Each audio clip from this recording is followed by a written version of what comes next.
The loud sounds of alien laughter filled the recreation room on Nexus Prime space station. 4 different species sat around a large table, watching old videos from Earth on a bright holographic display. The videos showed human soldiers fighting. In wars from long ago, Commander Zephyx was a tall reptile-like creature with green scales and yellow eyes. He pointed at the screen with one of his long claws. "Look at how slow they move," he said in his hissing voice. "My people can run 3 times faster than these humans." Lieutenant Korak clicked his 6 arms together in amusement. His insect-like body was covered in black armor plates. "They only have 2 arms. He buzzed through his mouth parts. "How can they fight properly with just 2 arms?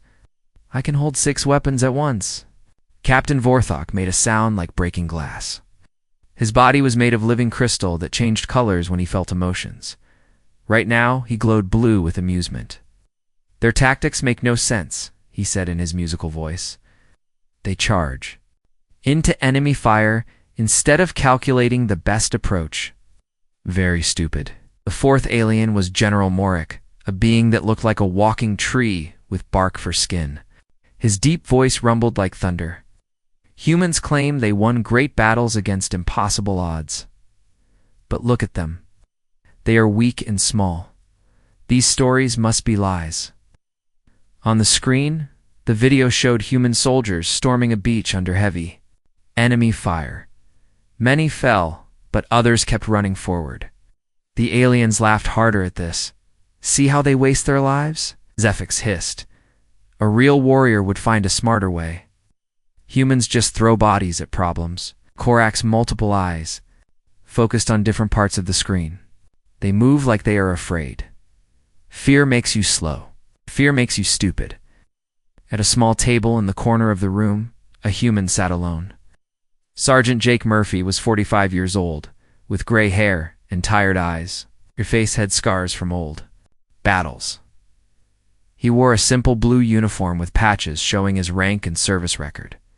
Jake held a cup of coffee in his hands and listened to the aliens mock his species.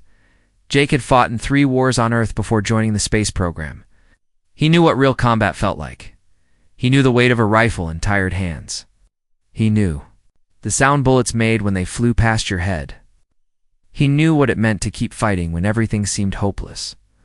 The video changed to show a famous battle where 300 human warriors held off an army of thousands.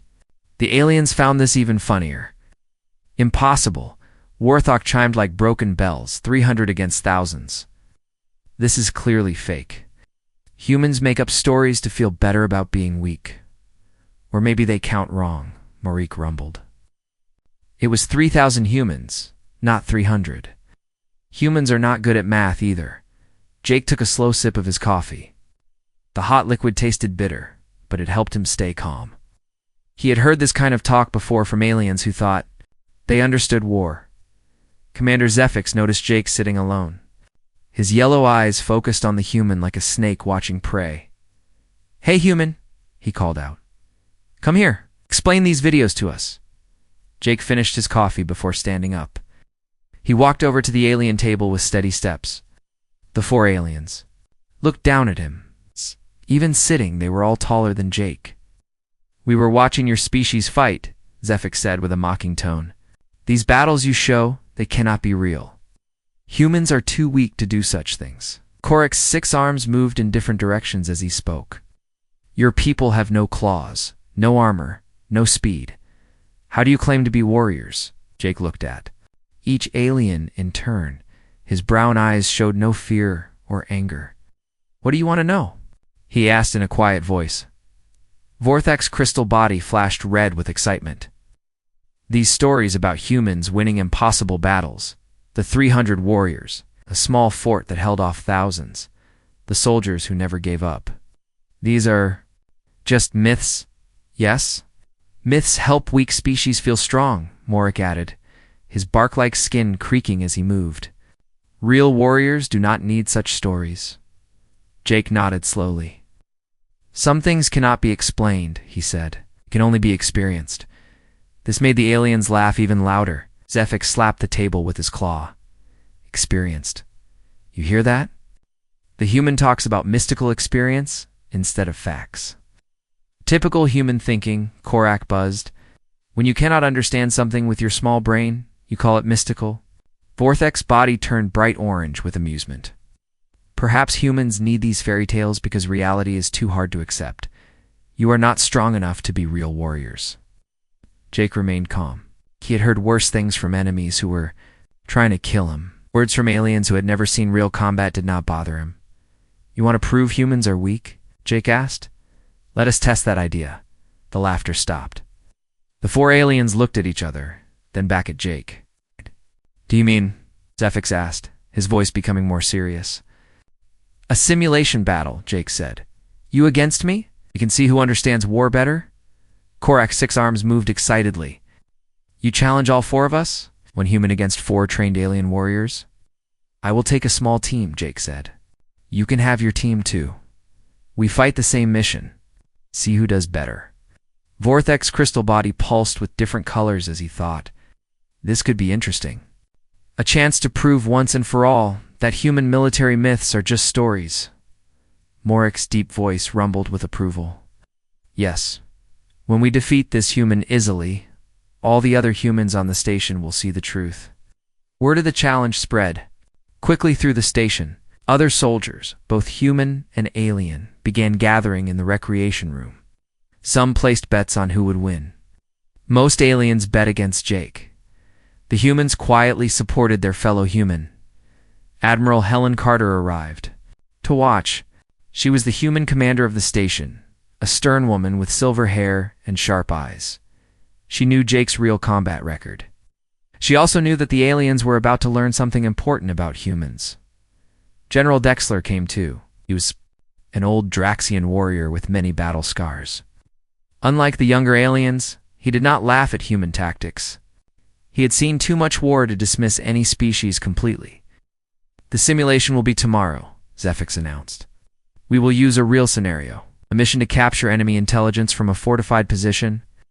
200 defenders, Korak added. Advanced weapons and strong defenses. Each team gets 20 soldiers, Vorthok chimed. Best weapons available. Jake nodded. Sounds fair. So the crowd began to break up. The 4 alien commanders talked among themselves. They were already planning their strategy. They would use superior technology, better physical abilities, and advanced tactics. The human would learn what real warfare looked like. Jake walked back to his table and sat down, did not look worried or excited. He looked like a man who had seen this kind of thing before. Few human soldiers approached him. You sure about this, Sarge? Asked Lieutenant Lisa Martinez, a pilot who had served with Jake before. They think they know what war is, Jake replied quietly.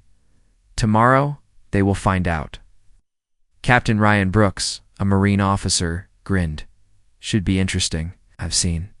You fight before. Jake poured himself another cup of coffee.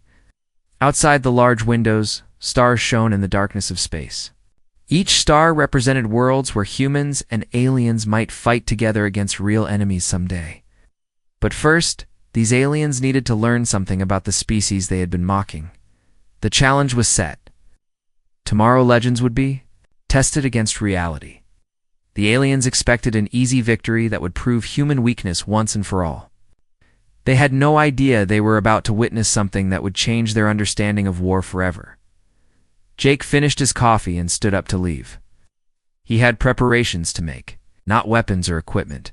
Those would be provided by the simulation. He needed to prepare his mind for the kind of fighting that could not be programmed into any computer or taught in any alien military academy, the kind of fighting that made legends real. The next morning, the main training deck was full of people. Aliens and humans stood in the viewing areas above the simulation room. Everyone wanted to see what would happen when Jake Murphy faced the 4 alien commanders. The simulation room was huge, with white walls that could show any kind of battlefield. Computer systems could create realistic enemies, weapons, and terrain. It felt like real combat, but nobody would actually die. Admiral Carter stood in the control room with General Vexler. She watched the preparations with calm eyes. Your young officers seem very confident, she said to the old Draxian general. Vexler's scarred face showed no emotion. Confidence can be good. Too much confidence can be dangerous. We will see which one they have. Down in the preparation area, the alien team worked with their advanced computers. Commander Zephyx stood in front of a large display showing the mission target. It was an enemy base built into a mountain on a desert planet called Kepler-4 for Tabi. The base has 200 defenders, Zephyx explained to his team. They have heavy weapons and strong walls. Our job is to get inside, steal their computer files, and escape. Lieutenant Korak moved his 6 arms over different control panels. I have calculated the best approach routes. We attack from 3 directions at once. Divide their attention. Captain Vorthek's crystal body glowed blue as he processed data.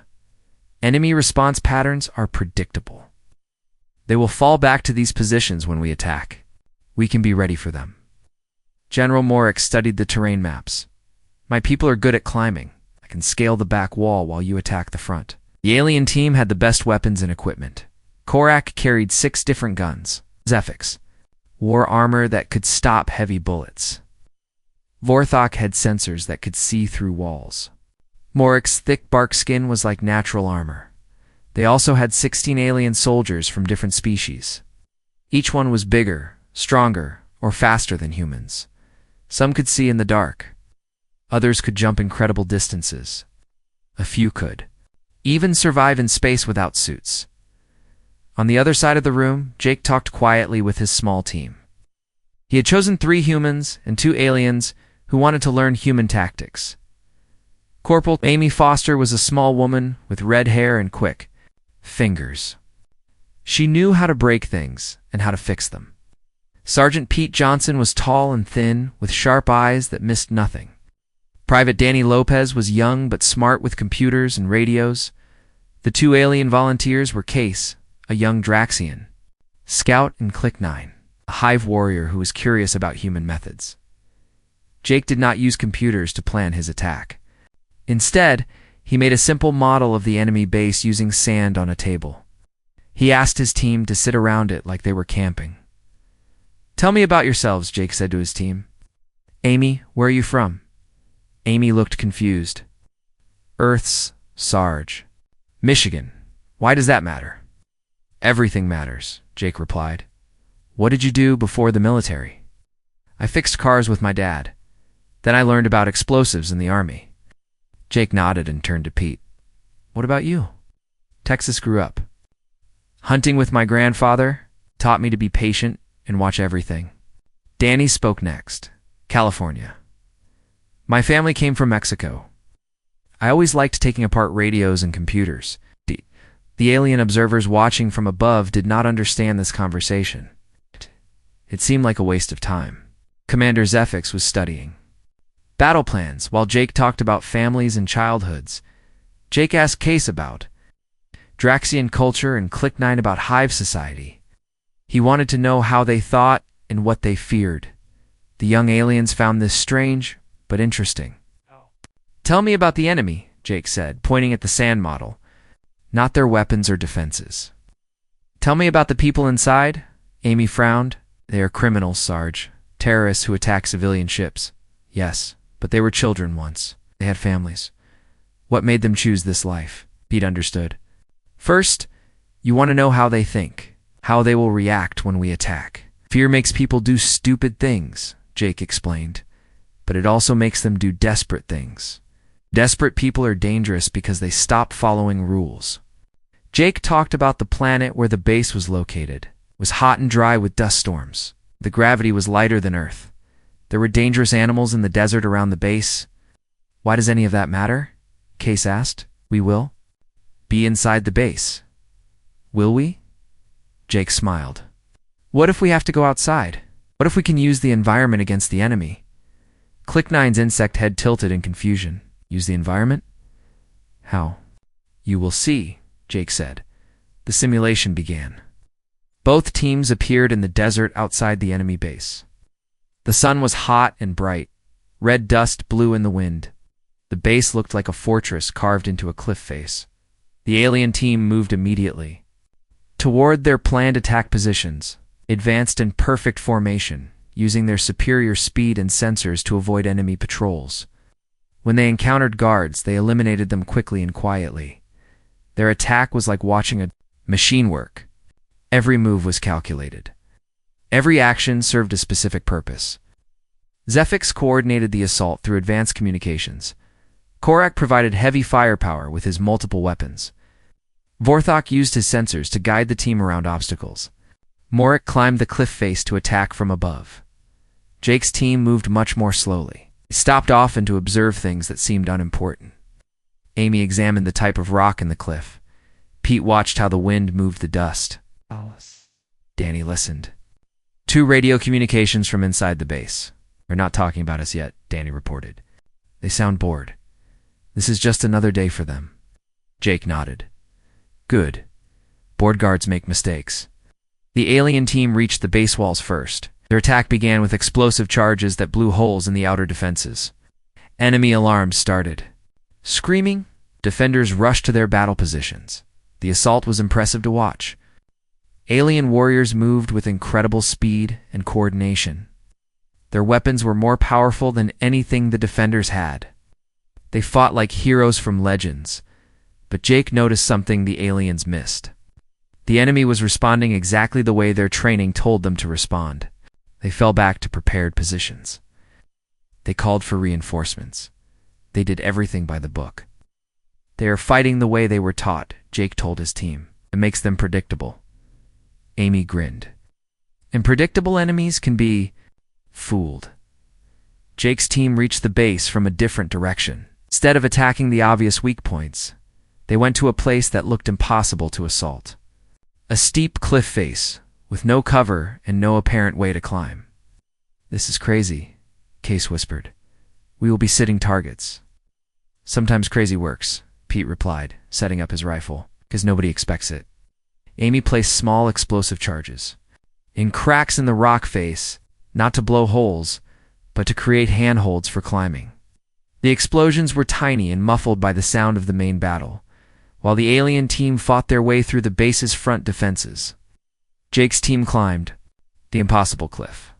They moved slowly and carefully, but they were completely unnoticed by the defenders who were focused on the obvious threat. Danny monitored enemy communications.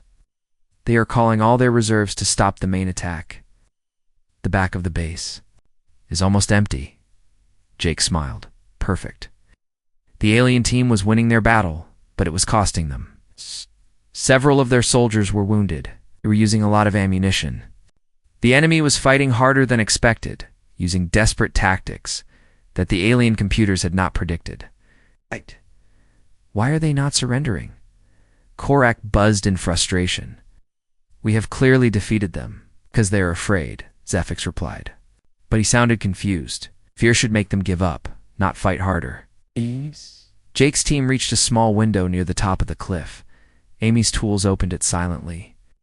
They slipped inside like shadows, entering a part of the base that was supposed to be impossible to reach. "Now the real work begins," Jake whispered to his team. The alien observers in the viewing areas were confused. Both teams had successfully entered the enemy base, but their methods were completely different. The alien team used superior force and technology. Jake's team used patience and unconventional thinking. Admiral Carter watched the displays showing both teams' progress. "Interesting," she said quietly. General Vexler's old eyes saw something that worried him. The human is not just completing the mission. He is doing something else, something we did not expect. In the simulation, Jake's team moved through empty corridors, while the alien team fought through heavily defended areas. The real test was just beginning, and neither alien commanders nor observers understood what Jake was really planning. The challenge had started as a simple contest to prove alien superiority. It was becoming something much more complex and dangerous. Inside the enemy base, the two teams faced very different battles. The alien team continued their methodical advance through the main corridors. Their superior weapons and armor made them powerful opponents for the base defenders. Commander Zephyx coordinated the assault with perfect precision. His tactical computer showed him the best routes and told him where to place his soldiers. Lieutenant Korak used his 6 arms to carry multiple weapons, shooting in different directions at once. Captain Vorthek's crystal body provided natural armor while his sensors detected hidden enemies. General Morik's tree-like strength allowed him to smash through locked doors and barriers. But something strange was happening. The enemy defenders were not fighting the way the alien computers predicted. Instead of retreating in an orderly fashion, they were using wild, desperate tactics. Some defenders would charge directly at the aliens with knives when their guns ran out of ammunition. Others would hide in impossible places and attack when least expected. This makes no sense, Zefix hissed in frustration. They should surrender. We have clearly defeated them. Korak's multiple eyes darted around nervously. They fight like they are insane. My calculations say they should retreat, but they keep attacking. The computer simulation was programmed with human military tactics, something the alien commanders had not fully considered. The artificial defenders were reacting like real humans would when cornered and desperate. Meanwhile, Jake's team moved through the quieter sections of the base. They had entered through the impossible route, so most defenders did not even know they were there. Odd. But Jake was not rushing toward the main objective. Sarge, the intelligence files are 3 floors down, Danny whispered, checking his computer. Why are we going up? Jake held up his hand for silence. He was listening to something the others could not hear. Ventilation system, he said quietly. Air flows. Tell us about the base layout. Amy understood first. You are mapping the whole building, not just finding the files. The mission is to get intelligence and escape, Jake explained. But what if we can do more than that? Pete positioned himself at a window overlooking the main battle. Through his rifle scope, he could see the alien team fighting their way through heavy resistance. They are taking casualties, he reported, moving slow. Jake nodded. The enemy is scared. Scared people do not think clearly. Can use that? Case, the young Draxian scout, was confused by Jake's methods. Why do we not just complete the mission? Get the files and leave. Because sometimes you get a chance to do something bigger, Jake replied. Something that changes everything. Click9's insect head tilted in curiosity. What is bigger than? The mission. Jake smiled, ending the threat completely. Down in the main battle, the alien team was struggling more than expected. Their advanced tactics worked perfectly against logical opponents, but these defenders were fighting with pure emotion. When Korak eliminated a group of enemies, their friends would attack with suicidal rage instead of falling back to safer positions. They are wasting their lives, Vorthok chimed in confusion. This serves no tactical purpose. Lest the purpose is not tactical, General Dexler observed from the control room. The old Draxian general was beginning to understand. Something that his younger officers missed. The alien team reached the intelligence files after heavy fighting. They downloaded the information quickly and efficiently. According to their mission parameters, they should now begin their extraction. But the route back was blocked by defenders who refused to retreat. We need to fight our way out, Zefix decided. Form up for breakthrough assault.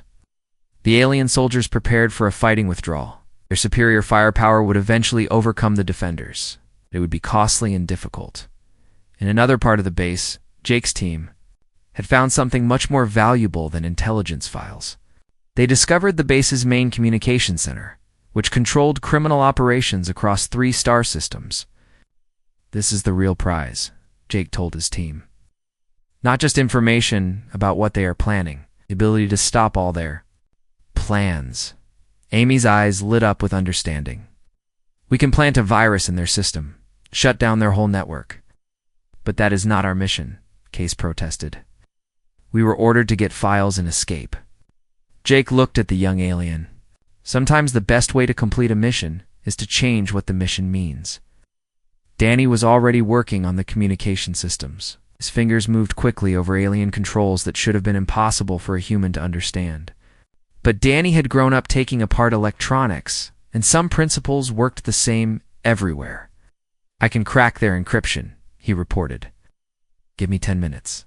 Pete continued to watch the main battle through his scope. The alien team is starting their withdrawal. They look tired. They fought well, Jake said with respect. But they fought the enemy's battle, not their own.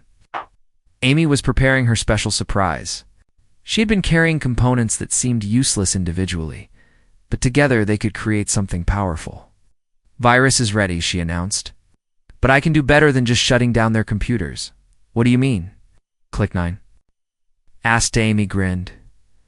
"I can make their computers lie to them. Send false orders to all their cells. Make them think their own people are enemies." Jake nodded approvingly. Chaos is a weapon too. The alien team was fighting their way toward the extraction point. Their discipline and superior equipment were winning the battle, but slowly. Every room cost them ammunition and energy. The defenders fought like cornered animals, making every step dangerous. Why do they not give up? Korak buzzed in exhaustion. "We have proven we are stronger. Because strength is not just about weapons and armor," Admiral Carter said quietly from the observation deck. "Sometimes strength comes from having something worth fighting for." Jake's team finished their work in the communication center. Mi's virus was installed and ready to activate. Danny had copied not just the base's files, but the communication protocols for the entire criminal network. Pete had identified key personnel throughout the base for future targeting. "Now we help our friends get out," Jake said. "Help them?" Case was confused. "But they are our opponents in this simulation. They are our allies in real life," Jake replied. "Competition ends when people are in danger." Jake's team moved through the base using routes that the defenders had abandoned to fight the main assault. They positioned themselves at key points along the alien team's withdrawal route. When enemy reinforcements tried to block the aliens' escape, they found themselves under attack from unexpected directions. Pete's rifle eliminated key enemy leaders from impossible angles. Amy's small explosives created confusion and blocked enemy movement. Danny jammed enemy communications at critical moments. The young alien volunteers began to understand human tactics that had nothing to do with following orders and everything to do with adapting to circumstances. The alien team found their withdrawal surprisingly easy. Enemy resistance collapsed. At crucial moments, reinforcements arrived late or went to the wrong places. What should have been a difficult fighting retreat became a successful extraction. "Something has changed," Zephyx observed as they reached the extraction point. "The enemy coordination has broken down." "Maybe they are finally realizing they are beaten," Vorthok suggested. But his crystal body flickered with uncertainty, as both teams successfully extracted from the simulation. The observers in the control room sat in stunned silence. The displays showed not just 2 successful missions, but something much more complex.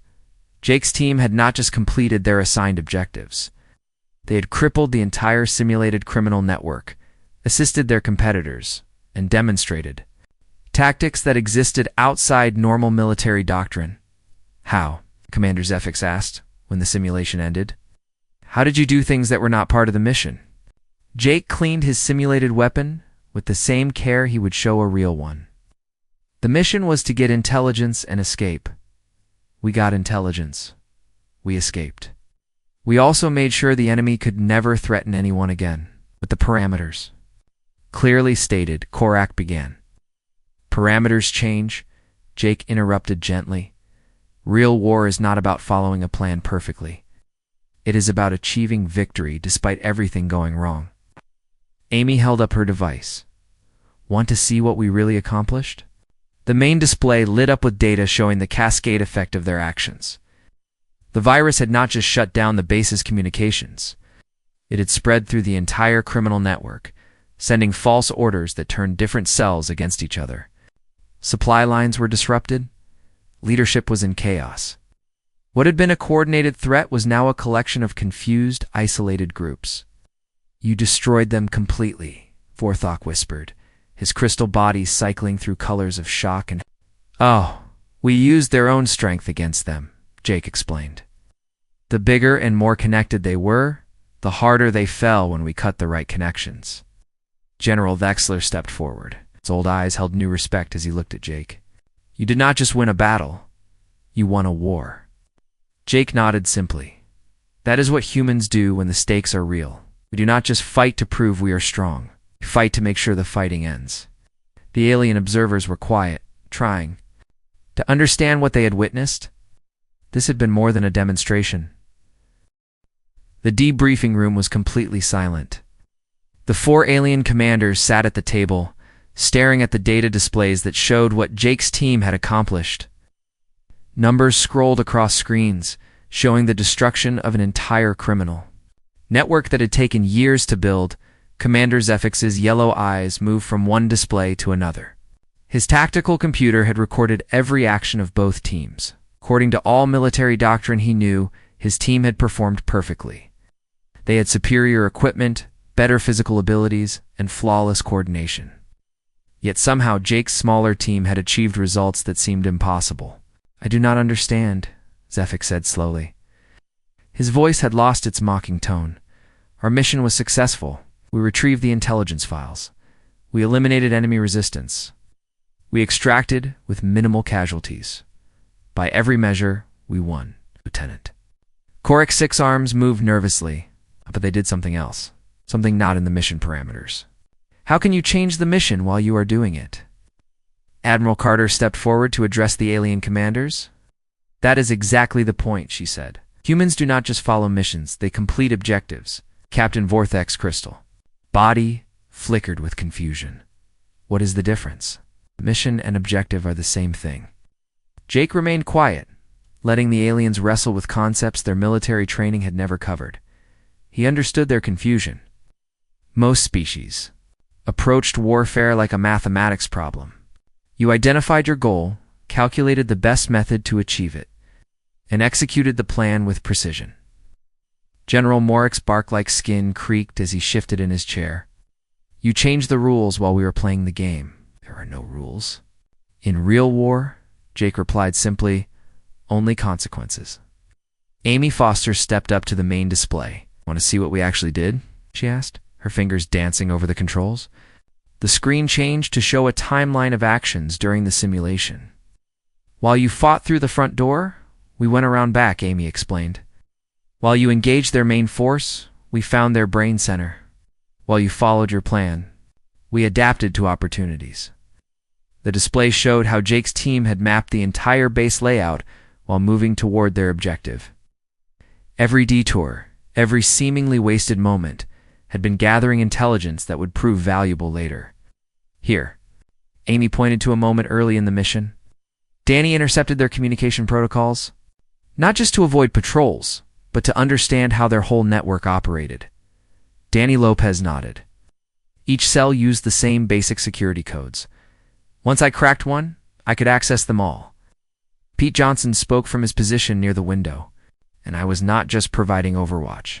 I was identifying key personnel, leaders, communications officers, anyone whose loss would create maximum confusion. The alien observers began to see the complexity of what had seemed like simple actions. Every human decision served multiple purposes. Nothing was wasted. Sergeant Case, the young Draxian who had fought with Jake's team, stepped forward hesitantly. "I thought you were being inefficient," he admitted. "Stopping to examine rocks and listen to wind? But you were reading the battlefield like a living thing." Click9's insect head nodded in agreement. "You taught us to see patterns that our training never covered. Not just tactical patterns, but psychological ones." Jake smiled at his alien students. "War is not fought between machines.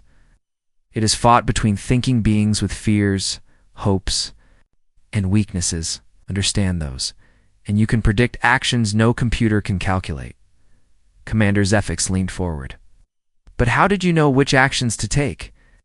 "You had no time to analyze all possibilities." "Experience," Jake said. "Intuition based on that experience. When you have fought enough battles, you start to recognize patterns that happen beneath the surface." "That makes no sense," Vorthok protested. "Intuition is just guessing. Real tactics require logical analysis." Admiral Carter spoke up. "Show them the cascade analysis, Amy." The display changed again, showing how Jake's actions had created a chain reaction throughout the simulated criminal network. The virus Amy planted did not just shut down communications. It sent false orders that made different cells attack each other. Supply shipments were redirected to the wrong locations. Leaders received contradictory commands that made them doubt their own organizations. One small action, Amy explained, created chaos across 3 star systems. That is the power of understanding how systems really work, not just how they are supposed to work. General Wexler, who had been silent during most of the debriefing, finally spoke. You fought 3 different battles at the same time, he said with wonder in his old voice. The tactical battle to complete your mission, strategic battle to destroy the enemy network, the psychological battle to help your competitors succeed. Jake nodded. The best victories are the ones where everyone wins, except the enemy. Korak's multiple eyes focused on Jake with new intensity. You helped us during our extraction? Why? We were your opponents. In the simulation, yes, Jake replied. In real life, you are our allies. Competition should make us all stronger, not tear us apart. This concept was difficult for many of the alien species to understand. Their military traditions often emphasized individual or species superiority. The idea of helping competitors seemed counterproductive. What if we had performed better than you because of your help? Zephyx asked. Would that not make you look weak? Jake shrugged. If helping you succeed makes our alliance stronger, then everyone benefits. Personal pride is not worth weakening the team, Kleck9 spoke up. This is why human legends seemed impossible to us. We thought they were about individual heroes doing impossible things. But they were really about humans working together in ways we never considered. The young Hive warrior was beginning to understand something profound about human warfare. It was not just about superior tactics or better equipment. It was about forms of cooperation that transcended normal military structure. The 300 warriors who held off an army, Kleck9 continued. They were not just fighting for themselves. They were fighting for an idea that inspired others to keep fighting. The small fort that never surrendered, Case added. They were not just defending a position. They were proving that their people could not be broken. Jake smiled as his alien students grasped concepts that their own military academies had never taught. War is not about proving you are stronger than the enemy. It is about convincing them that continuing to fight will cost more than they are willing to pay. The alien commanders sat in thoughtful silence.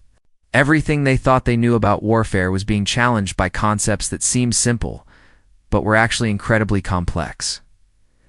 Admiral Carter checked her watch. There is one more thing you need to see, she said. The full impact assessment. Main display changed to show a galactic map. Red dots marked known criminal organizations' cells across dozens of star systems. As they watched, the red dots began changing to yellow, then orange, then flashing between different colors. The virus has been spreading through their real networks, Danny explained. What we did in the simulation is actually happening to their actual organization. The alien observers stared in shock. Commander Zephix's voice was barely a whisper. You mean this was not just a training exercise? Jake stood up slowly. The base we attacked in the simulation was based on real intelligence about an actual criminal stronghold. The communication protocols Danny cracked were real. The virus Amy designed was real. We have been fighting a real battle while you thought it was just a test. Amy added with a slight smile. The full scope of what they had witnessed hit the alien commanders like a physical blow. This had not been a demonstration of human tactics. It had been an actual military operation disguised as a training exercise. The Warthog asked, his crystal body cycling through colors of confusion and awe. Because sometimes the best way to prove legends are real, Jake said quietly, is to create new ones. The room fell silent again as everyone processed the implications. The human they had mocked as weak and primitive had just conducted a strategic operation that crippled a major criminal organization. He had done it while teaching alien allies new concepts of warfare, and he had made it look like a simple training exercise. The legends were not just stories from the past. They were promises of what humans would do when the stakes were highest and the odds seemed impossible. Outside the windows, stars shone in the darkness of space, each one representing worlds where the criminal network could no longer threaten innocent lives. The impossible had become real. 3 hours later, the alien commanders still sat in the debriefing room. None of them had spoken for a long time. The displays around them showed reports coming in from across the galaxy. Criminal cells were fighting each other. Supply lines had collapsed. Leaders were hiding or fleeing. Commander Zephyx finally broke the silence. "How long have you been planning this?" he asked Jake. Jake poured himself another cup of coffee. His hands were steady, as if destroying a galactic criminal network was just another day's work. 3 months, he said simply. Ever since we got the intelligence about their main base. But why involve us? Lieutenant Korak asked. His 6 arms moved nervously. You could have done this operation without the simulation, because you needed to learn, Jake replied. And we needed you to understand what humans really are before we start fighting together against bigger threats. Admiral Carter stepped forward with a data pad in her hands. Jake, you have new orders from Earth Command. She handed him the device with a slight smile. Jake read the message while the aliens watched. His weathered face showed no surprise. Promoted to Colonel, he said quietly. Command of the 1st Joint Human-Alien Special Operations Unit. Captain Vorthek's crystal body flickered with different colors. You are being rewarded for deceiving us. He is being rewarded for succeeding, General Dexler corrected. The old Draxian general had been thinking hard about everything he had witnessed, and for teaching us something we needed to know. Jake looked at each alien in turn. The question now is whether you want to learn more, or if you still think human methods are primitive and useless. Sergeant Case stepped forward eagerly. I request transfer to your new unit, Colonel. He wanted to learn everything Jake could teach. Click 9's insect head nodded rapidly. I also request transfer. The people need to understand these concepts. But the older alien commanders were struggling with wounded pride. They had come too. Mock human legends and instead had been made to look foolish. This was all a trick, General Morik rumbled, his bark-like skin darkening with anger. You made us look stupid in front of everyone. Jake's brown eyes remained calm. No, General. You made yourselves look stupid by mocking something you did not understand. I just gave you a chance to learn better. Commander Zephyx stood up abruptly. My people are superior warriors. You do not need to learn primitive human tactics. Your people are excellent warriors, Jake agreed. But you fight like machines following a program. When the program fails, you cannot adapt. Our methods are proven and efficient. Korak protested. Efficient at fighting the battles you expect, Jake replied. That real war rarely gives you the battles you expect. Amy Foster had been monitoring communications from across the galaxy. Colonel, you need to see this, she said, bringing up new displays. The screens showed news reports from dozens of worlds. The criminal organization's collapse was creating power vacuums that other groups were trying to fill. Some areas were experiencing increased piracy. Others faced supply shortages as trade routes reorganized. Your operation was successful, Vorthok observed, but it has created new problems. Jake nodded. Every victory creates new challenges. That is why we need allies who can think and adapt, not just follow orders.